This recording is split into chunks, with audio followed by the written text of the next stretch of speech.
What is up? So remember how I did the drone video a couple weeks ago? They said, hey, here's some VRFs. There's some new apartments. There's the Scottsdale Fashion Square. Guess where I'm at now? Yep. So looking at the system operation, you definitely tell that these systems low on refrigerant because you have most of the indoor units 100%, and the expansion valves, which they call PMVs, are all at 1500 max. Now it had, these two were also max, but somebody went inside and turned them off and it just turned them back on a second ago.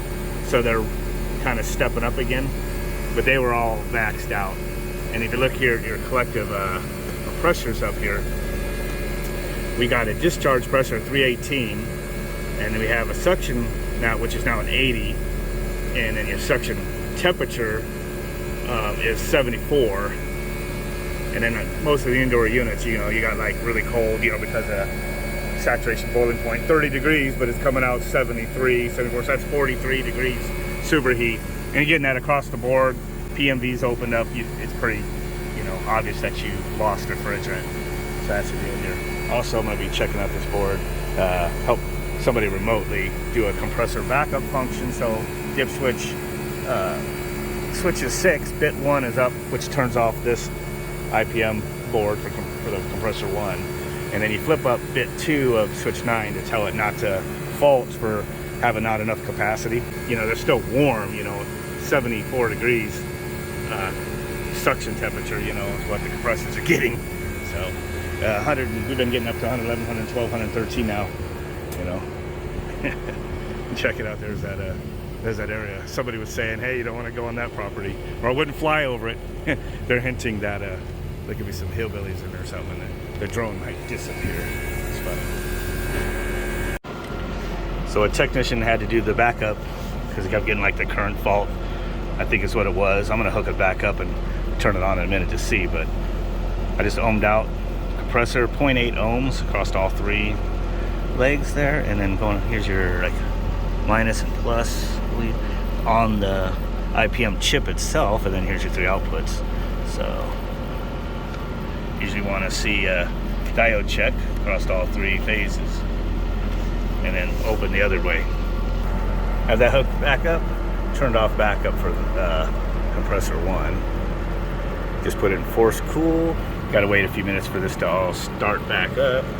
Got everything turned off, and see what happens. I believe for the other tech they were getting a fault code for compressor current or something like that, so I want to see it firsthand. I have the feeling compressor might just be locked up for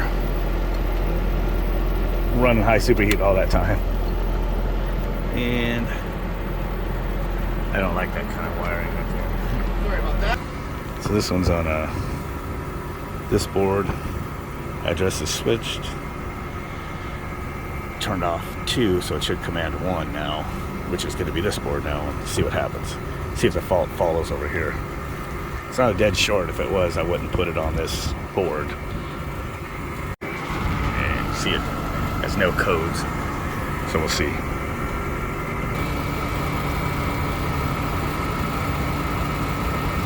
Same fault. So another thing is right now is you're running 3 out of 4 compressors. The indoor capacity, I added it up, plus it shows you right here. They got 22 tons of indoor. The outdoor, when all 4 compressors are working, is 24 tons. So they actually have more outdoor capacity than indoor.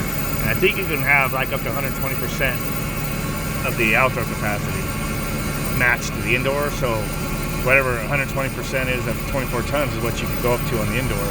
They're actually below 100%. So 3 out of 4 compressors are probably going to run the system just fine. It's probably more like an 18 ton with that 1 compressor turned off. So maybe 22 indoor and 18 outdoor.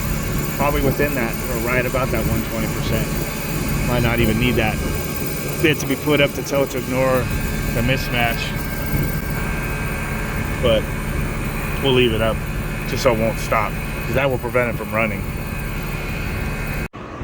So, right there's that cooling tower I was looking at before. Dude, that is nuts to see one.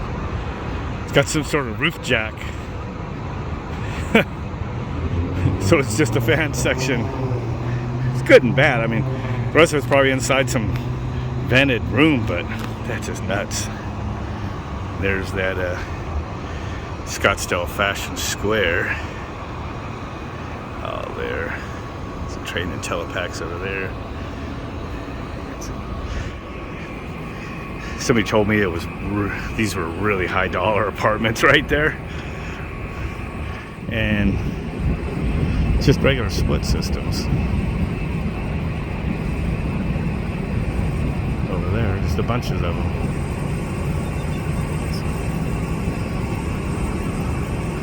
A sea of them. At least it's not a sea of Goodman turds, but still, man, it's crazy. Such is life. So the technician left to go get some more refrigerant. This thing's just still continuing to run. It's bringing some of the spaces down. Again, 6 and 8 have some other help cooling, but these were all like in the 80s and upper 70s before. So it's cooling, just not perfect. Suction temperature is 66, so superheat's a little high. Like on this unit here, 37, 63, that's like 25 degrees. This one here, 39, 57, like 18. And it's like 37, 68, so it's like 30-ish. So it needs some more refrigerant. And a tip I always tell people is write down your trim charge and your total charge when you do startups. And so far we see none of that written on these, so if somebody doesn't have a record of it, they're gonna have to like measure all the lengths and diameters of the liquid lines and equipment that's connected and do a calculation on it to get the trim charge.